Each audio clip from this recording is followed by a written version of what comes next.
आपका सबका बहुत बहुत धन्यवाद। मेरे सभी साथी, सीनियर साथी और उससे दुगनी संख्या में पीछे हमारे नौजवान साथी, भाई बहनें सब यहाँ मौजूद हैं, जिनमें डिप्टी सीएम से लेकर स्पीकर से लेकर मंत्री तक, एमएलए तक, एमएनसी तक सब मौजूद हैं यहाँ। जम्मू कश्मीर के भी एक दो साथी मौजूद हैं, बाकी तो मैं कश्मीर कल जा ही रहा हूँ, उनसे वहाँ मिलेंगे। और इसी संख्या को मैच करते हुए आप मीडिया भी इसी संख्या में आए हैं। आप सबका बहुत बहुत धन्यवाद। और पिछले दिनों जब से हमने नई पार्टी की चर्चा की और जम्मू कश्मीर में आए, तो चाहे वो स्टेट का मीडिया हो या नेशनल मीडिया हो, उनका सबका मैं आभार प्रकट करता हूँ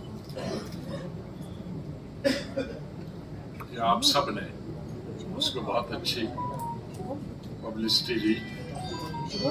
और मुझे पूरा विश्वास है कि इलेक्शन तक ये जितनी जितनी गतिविधियां हमारी बढ़ती जाएंगी, उतना ही आपका सहयोग भी बढ़ता जाएगा। बड़ी बेताबी से हमारे साथी जम्मू कश्मीर के और मीडिया के और पूरी कंट्री के जो हमारे शुभचिंतक हैं या सहयोगी, वो सबसे पहला यही क्वेश्चन करते हैं कि पार्टी का नाम क्या हो, उसका झंडा कैसा हो। पार्टी का नाम रखना बड़ा मुश्किल है। बहुत सारी रिकॉग्नाइज्ड पार्टियां नेशनल और रीजनल हैं, और विशेष रूप से जम्मू कश्मीर में पार्टी का नाम रखना और भी मुश्किल होता है। यहाँ डाइवर्सिटी है हमारी स्टेट में, सौभाग्य की बात है। बड़े दो रीजन हैं और फिर उनके अंदर सब रीजन्स हैं, जिन सब रीजन्स में अलग अलग भाषाएं हैं, हमारे कल्चर की अलग अलग रिवायतें हैं, वो सबकी समझ में आए। जम्मू के लोगों की, कश्मीर के लोगों की, और जो गांव देहात में रहते हैं, मजदूर हैं, व्यापारी हैं, पढ़े लिखे लोग हैं, या हल चलाने वाले हमारे किसान हैं शहरों में, गाने इधर आरएसपुरा से लेकर और कश्मीर से लेकर और दूर दराज इलाकों, उनकी जबान पे भी आना चाहिए। मेरे ख्याल में मेरे पूरे साथियों ने, दोस्तों ने पूरे हिंदुस्तान से तकरीबन 1,500 के करीब नाम लिखे।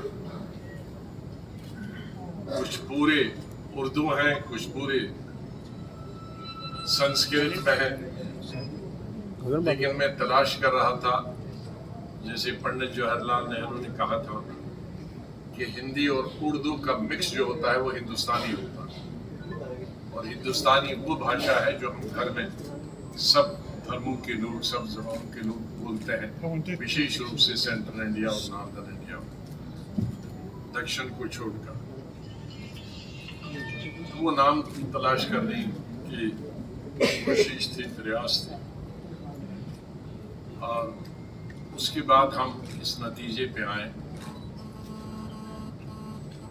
कि लोकतंत्र भी बीच में हो, उस नाम के शांति भी उसके अंदर हो, और स्वतंत्र भी हो, स्वतंत्र विचारधारा से हो, सोच से हो, और अपनी सोच। पिछले दिनों कई लोगों ने हम पर आरोप लगाए उस पार्टी इस पार्टी से समझौता, हमारा सिर्फ अपने दिल और दिमाग से समझौता है, और जम्मू कश्मीर की जनता से समझौता है, किसी पार्टी से समझौता न। हमने किसी पार्टी से कंसल्ट करके पार्टी बनाई है। हमने सिर्फ अपने साथियों जो यहाँ बैठे हैं और जो कश्मीर में बैठे हैं उनसे विचार करके ये पार्टी बनाई। किसी पार्टी का इसमें कोई रीजनल हो, नेशनल हो,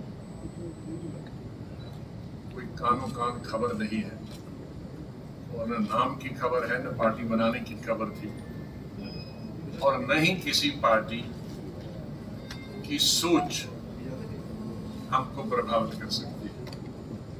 हमारी अपनी सोच, अपना दृष्टिकोण, अपनी विचारधारा है। वही विचारधारा जो गांधी जी की विचारधारा उन्होंने हमें दी, जिस विचारधारा से हमको आज़ादी मिली, और उस विचारधारा के साथ हमारे देश के करोड़ों किसान, मजदूर, नौजवान लोग फ्रीडम फाइटर, वही विचारधारा हमारी चली। इसमें कोई भेदभाव की कोई गुंजाइश नहीं होगी। हमारी नीतियां जातिवाद और धर्म से प्रेरित नहीं होगी, उनका कोई असर नहीं होगा। हम सबका धर्म और जाति हमारे दिल के अंदर है। कोई पूजा करेगा, कोई गुरुद्वारे में जाएगा, कोई मंदिर में जाएगा, कोई मस्जिद में जाएगा, कोई चर्च में जाएगा, पूरी आज़ादी है। लेकिन जो राजनीति में वो टपकना नहीं चाहिए। राजनीति में हमारे सामने सब धर्मों का सम्मान है, सब धर्मों का इज्जत है, और सब पार्टीज की भी इज्जत है। इसके साथ साथ ही मैं ये भी कहना चाहूंगा कि मैं अपने साथियों से मैंने कल निवेदन की, मैंने सब लोगों से मीटिंगें की पूरा दिन, इसलिए आपसे मिला नहीं। सीनियर और हमारे नौजवान साथी हैं। मैं पिछले 1 हफ्ते से देख रहा, बहुत तो मैं हो रहा। मैंने शुरू में कहा था कि मैंने कभी किसी लीडर और किसी पॉलिटिकल पार्टी के बारे में नहीं, पार्लियामेंट के अंदर हो, विधानसभा के अंदर हो, या जनसभाएं को कभी बात नहीं। हाँ, पॉलिसीज की बात करते हैं, हमें अपनी पॉलिसी की बात करनी, अपनी नीति की बात करनी। वो हमारी मुखालिफ जो है साथी पार्टियां, वो हमारे दुश्मन नहीं। हमको एक फर्क ड्रॉ करना पड़ेगा कि दुश्मन और पॉलिटिकल पार्टी, ये दुश्मनी और पॉलिटिकल पार्टीज दो मुख्तलिफ चीजें हैं। पॉलिटिकल पार्टीज हमारे पॉलिटिकल कम्पिटिटर्स,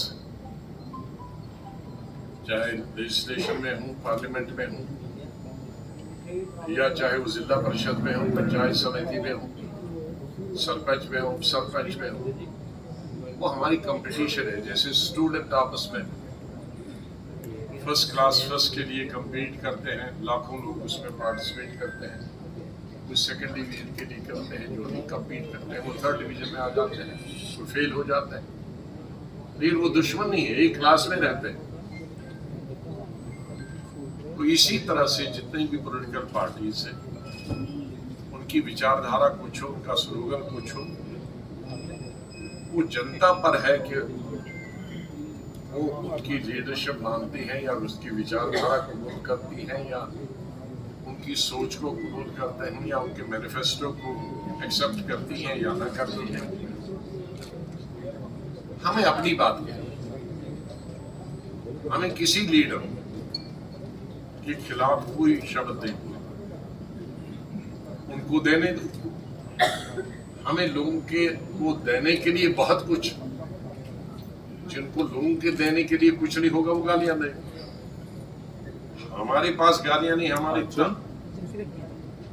अब चूंकि एक रीजनल पार्टी है, ये मैं कह सकता हूँ, हमारे साथियों को हमारा वक्त जो था वो डेवलपमेंट का था, विकास का था, ट्रिपल शिफ्ट का था, डबल शिफ्ट का था, ईमानदारी का था। कानून हमने बनाया कि जिसकी संपत्ति अपनी इनकम से ज्यादा होगी वो संपत्ति सरकार की होगी। कई लोगों की संपत्ति हमने जब्त की, प्रोसेस में बहुत सारे थे, उसके बाद उसको परस्यू नहीं किया। और मेरे ख्याल में रिकॉर्ड है मेरे वक्त में पूरे हिंदुस्तान में 6 दिन हफ्ते में असेंबली चली, जो कि हिंदुस्तान का पहला रिकॉर्ड है। कोई असेंबली पार्लियामेंट 6 दिन नहीं चलती, तो असेंबली में भी 12-12 बजे तक नहीं चलती। तो कोई भी आप चीज ले लो, उसमें हमें कई महीने लगेंगे वो कहने के लिए। मुझे याद है कि जब मैंने अपनी कारकर्दगी पर विधानसभा में बात की थी, तो शायद वो हिंदुस्तान का और दुनिया का पहला रिकॉर्ड होगा।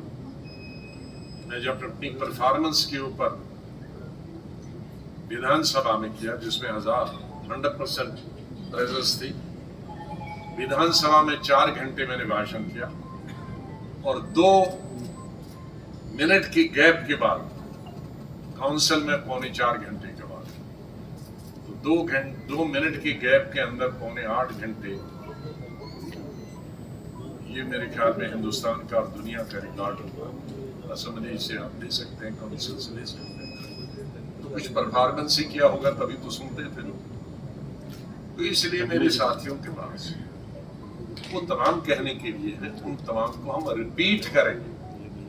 अगर लोगों ने हम पर विश्वास किया, हम पर भरोसा किया, हमारे काम पर भरोसा किया, तो हमें गाली देने की क्या जरूरत है।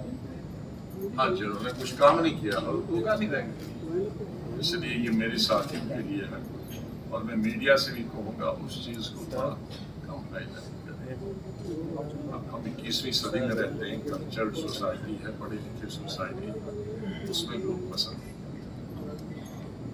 मुझे मालूम है कि आप नाम का बहुत इच्छुक, तो ये भी मालूम है कि जो ये नाम बताऊंगा आप भाग जाएंगे। नहीं, इसलिए नहीं भागेंगे क्योंकि उसके बाद सुनना नहीं चाहेंगे। तो इसलिए मैं जो अपनी बात पहले सुना दूं और उसके बाद आखिर में वो बता दूं। झंडा और फ्लैग में थोड़ा विलम्ब हुआ कि हमके संडे था और मुझे नहीं मालूम कि संडे की वजह से इतना बड़ा स्ट्रिक्टली होता है कि कोई दर्जी भी नहीं मिलता। क्योंकि कुछ सोचा तो मैंने दिल्ली में अपने साथियों के साथ था, लेकिन मुझे शेयर अपने यहाँ के स्टेट के साथियों उसके साथ भी वो शेयर करना था और उसमें कुछ चेंजेस लाई।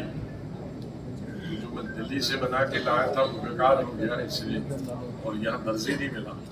किसी को उठा के एक आध पीस में जेब में लाया। नहीं, आपने ये तो ठंडा का लाया लगता।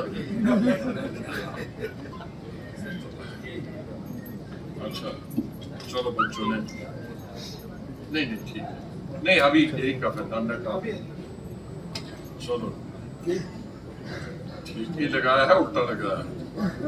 चलो मैं ठीक करूँगा। उस बच्चे को नहीं मालूम कौन सा डंडे की तरफ रखना है और कौन बाहर रखना है। मैं अब काम की बात करूं। हाँ, 2-3 चीजें और कहना चाहूँ इससे, क्योंकि आज फसल का मौसम है, काटने का, घास काटने का, और कश्मीर में सिर्फ तो यहाँ सबसे पहले मैं कहूँगा कि ये निवेदन करूँगा सरकार से कि अब ये जो हमारा दरबार है, जिससे हमारी इकोनॉमी चलती थी,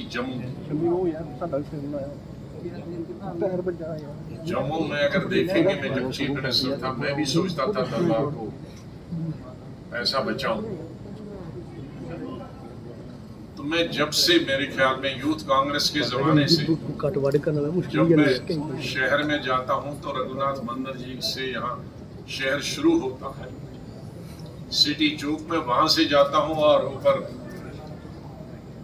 नहीं, जहाँ महाराजा का पैलेस है वहां से मुबारक मंडी में निकलता हूँ हमेशा से। तो तब भी मैं सिटी चौक कहीं रघुनाथ मंदिर जी से शुरू हुआ और 4-5 घंटे मुझे लगे, और दाएं और बाएं तरफ बड़े हमारे वोट चाहे किसको कौन देता है उससे मुझे फिक्र नहीं, लेकिन हमेशा आओ भगत में वो नंबर 1 रहते हैं, जिसके लिए मैं हमेशा उनका आभार प्रकट करता हूँ। अगर मैं फ्रूट जमा करूंगा तो कई ट्रकों में जाएगा, लेकिन मैं खाली छूता हूँ।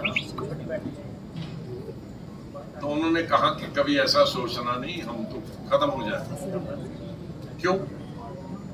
कहा जब कश्मीर से आते हैं तो हमारी जो बिक्री होती है वो 100 गुना 1000 गुना ज्यादा होती है, तो इसलिए होटल उस पे चलते हैं, टी स्टार उस पे चलते हैं, टैक्सियां चलती हैं, टांगे चलते हैं, और दुकानदार का जो बिजनेस है वो सब उस पे चलता है जब दरबार, और दरबार मंदी तब हो जाती है दरबार जब शिफ्ट होता है। तो मेरे ख्याल में जम्मू ये बहुत अच्छी बात है कि ट्रेन अब माता वैष्णो देवी के लिए वहां तक नीचे तक जाती है।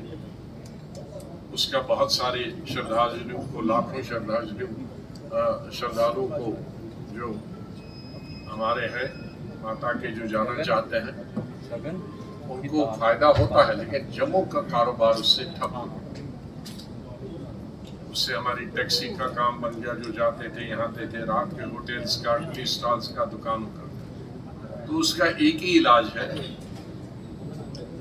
कि दरबार में लोग आए ज्यादा से ज्यादा। और मैं जम्मू के लोगों से भी अपील करूंगा कि जो बीच में दीवारें बन गई उन दीवारों को तोड़ना शुरू करें,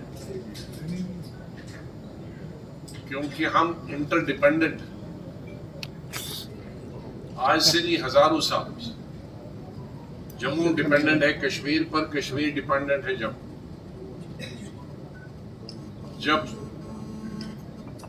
स्टेट को डाउनग्रेड और 370 को डाउनग्रेड करने, ये खत्म करने के बाद मैं यहाँ जम्मू आया और कश्मीर भी गया सुप्रीम कोर्ट की परमिशन लेकर। तो यहाँ ट्रांसपोर्ट खत्म हो गया, दुकानें खत्म हो गई, लेकिन 70% हमारी जो इंडस्ट्रीज थी कठवा, सांबा, जम्मू में वो बंद हो गई। तो मैंने कहा उनसे क्यों बंद हो गई? उनमें से 60% का सामान सब कश्मीर जाता था। मुझे नहीं मालूम था, मैं सोचता था ये कठवा वाला पंजाब वगैरह जाता। नहीं, कहा कि हमारी जो मार्केट है वो कश्मीर है। कश्मीर जब बैठ गया कठवा सांबा वाले बैठ गए। तो उसका मतलब है कि हमारे लाखों लोगों को जो एम्प्लॉयमेंट मिलती है कठवा, सांबा, जम्मू में इंडस्ट्रीज में, अगर कश्मीर बैठ गया तो ये भी बैठ गया। तो हमारा ट्रांसपोर्ट बैठ गया, बिजनेस बैठ गया, क्योंकि आड़ती सब यही जम्मू से है, वो फिर सीधे अमृतसर भाग गए। तो मैं निवेदन करूंगा दोनों रीजन के कि ये जो दूरियां हैं उनको खत्म कर दे, ये आर्टिफिशियल दीवारें जो है उनको तोड़े और एक दूसरे का स्वागत करें, और ताकि कश्मीर को भी फायदा हो जाए। कश्मीर की इस वक्त सबसे बड़ी प्रॉब्लम आ रही है वो है फ्रूट गोर्स। कश्मीर में भी 3 चीजों का बहुत नुकसान हुआ पिछले 3-4 सालों से। एक तो टूरिज्म इंडस्ट्री का, दूसरा हॉर्टिकल्चर का, तीसरा हैंडीक्राफ्ट्स। अब हॉर्टिकल्चर टूरिज्म अच्छा है कि इस साल अच्छा हुआ समर में, चलो फायदा हुआ। हॉर्टिकल्चर भी इस दफा बम्पर क्रॉप, लेकिन बम्पर क्रॉप का फायदा तब होगा कि ये दिल्ली की मंडियों तक पहुंच जाए। जो लोग सेब के बारे में नहीं जानते हैं, जैसे पुरानी मिसाल है कि एक मछली पूरे तालाब को गंदा करती है अगर वो खराब हुई। इसी तरह एक पेटी में, एक बक्से में एक सेब अगर दागी हो, वो दागी कैसे होता है, गिर गया, स्टॉप करूं और भरते भरते उसमें गलती से वो एक पेटी में चला गया, तो एक हफ्ते में सारा भूसा उसका बच जाएगा, पूरी पेटी का। इसलिए हर पेटी में कोई ना कोई एक सेब तो गलत जाता है, जो गिर गया होगा और भर दिया, बहुत अच्छा है, लाल पीला है, लोगों ने समझ गया इसके तो पैसे आएंगे, चाहे दाग लगा है न लगे। इसलिए अगर सेब की ट्रक रातों रात दिल्ली न पहुंचे, मंडी न पहुंचे, तो आपका वो फसल ऊपर वाले ने तो बम्पर दिया, लेकिन हमारी गलती की वजह से वो रुक गया, 5-5 रामबन वो बहरहाल हो गया। मेरी गवर्नमेंट से और ट्रैफिक वालों से गुजारिश हो, गवर्नर साहब से मैंने कोशिश की तो शायद वो छुट्टी पे है, फिर मैं बात करूंगा, लेकिन ट्रैफिक वालों से मेरी गुजारिश है कि अभी 1 महीना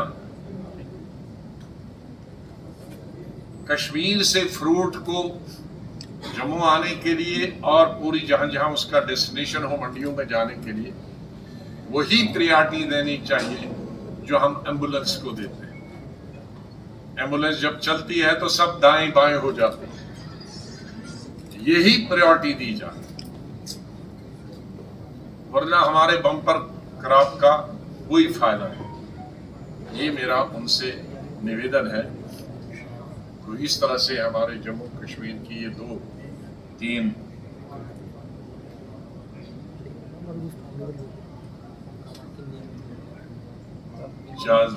निवेदन है। अब मैं आखिरी मुद्दे पे आता हूं।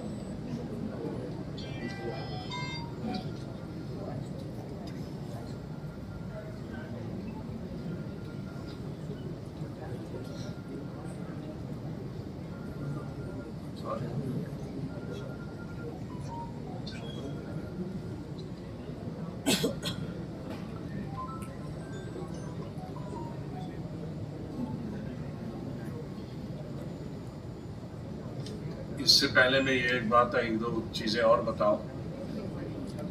जम्मू में भी कुछ खंडी इलाकों में ये ज्यादा बारिश की वजह से और दूर दराज इलाकों में फसल बर्बाद हुई, उनका भी कंपेंसेशन होना चाहिए। और नवरात्रि आज से शुरू हुई, मैंने इसका उल्लेख पहले ही कहा है, आज नहीं कहा लेकिन हफ्ता भर पहले, कि मैं पहले 23 तारीख को ये अनाउंस करना चाहता था, फिर देखा कि शराध है, तो हमने सोचा कि नवरात्रि के पहले शुभ अवसर पर हम भी एक नई शुरुआत करें। तो इस अवसर पर जबकि हमने नई पार्टी की शुरुआत की है, इस अवसर पर मैं जम्मू कश्मीर के सभी मेरे भाइयों को और देशवासियों को नवरात्रि की शुभकामनाएं देता हूँ। और अल्लाह करे, भगवान करे कि हमारे देश में शांति हो, सब प्यार से रहे, अमन से रहे, हमारे स्टेट में भी सब शांति अमन से रहे, खुशहाली हो, सब खुश रहे, सब धर्मों के लोग, सब जातियों के लोग, जहां जहां भी है। पार्टी का नाम है डेमोक्रेटिक आजाद पार्टी।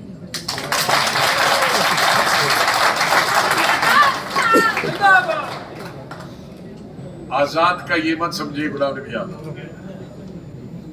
डेमोक्रेसी डेमोक्रेटिक के लिए है, पूरी स्वतंत्र होगी, जिसका मैंने उल्लेख पहले किया कि अपनी सोच होगी, किसी भी पार्टी से, किसी भी लीडर से, किसी भी ग्रुप से प्रभावित नहीं होगी, अपनी सोच होगी और आजाद रही। आजाद मीन स्वतंत्र, इंडिपेंडेंट। और पार्टी डेमोक्रेटिक रहेगी, नीचे से इलेक्शन सब रहेंगे, ऑटोक्रेटिक नहीं रहेगी, एक हाथ में पावर नहीं रहेगी। जो हमारा कॉन्स्टिट्यूशन होगा उसमें प्रावधान होगा टोटल डेमोक्रेसी के आधार पर, और पार्टी की जो सोच होगी वो स्वतंत्र होगी, आजाद होगी। हमारी पार्टी का जो फ्लैग है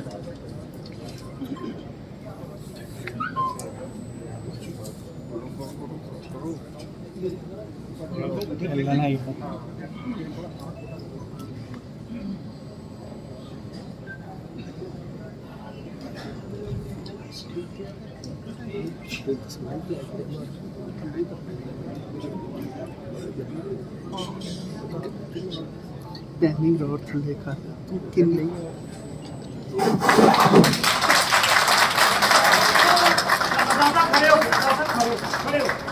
फिर ये सब खड़े होंगे तो ना ना फिर सब खड़े होंगे तो पिछले वालों को सामने सामने सर। भारत माता की जय, भारत माता की जय, भारत माता की जय।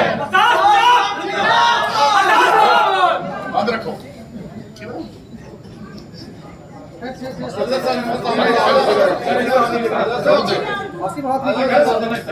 एक बार नाम भी बोल दीजिए। इस तरफ डेमोक्रेटिक आजाद पार्टी।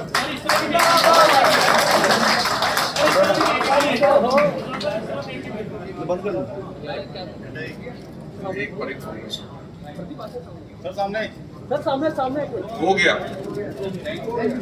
अब मैं डिफाइन करूंगा तीनों कलर में।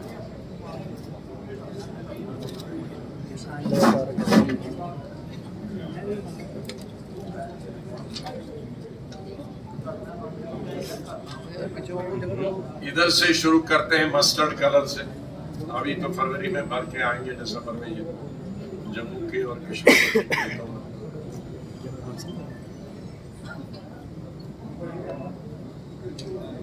इसका मतलब हुआ मस्टर्ड कलर का क्रिएटिविटी। क्रिएटिविटी का मतलब है एक नई चीज क्रिएट करने की, पैदा करने की, सोचने की क्षमता। इसका दूसरा मतलब ये है डाइवर्सिटी। डाइवर्सिटी का यूनिटी इन डाइवर्सिटी। हमारा पूरा भारत देश और उसके अंदर जम्मू कश्मीर डाइवर्सिटी से भरा हुआ, चाहे धर्म की बात लें, जातियों की बात लें, भाषा की बात लें, खाने पीने की बात लें, पहाड़ और मैदान की बात लें, चीजें पैदा करने की बात लें, तो ये एक डाइवर्सिटी है। व्हाइट का मतलब हुआ जो बीच में है शांति, अमन। तो हम गांधी जी को मानने वाले हैं, इसलिए हम शांति और अमन हमारी प्राथमिकता रहेगी और हमारा उसूल भी है। अब ये जो कलर है इसमें पूरा दुनिया समा जाता है। इसके इतने मतलब है, ये डार्क ब्लू कहिए, ये समंदर की गहराई से लेकर आसमान की ऊंचाई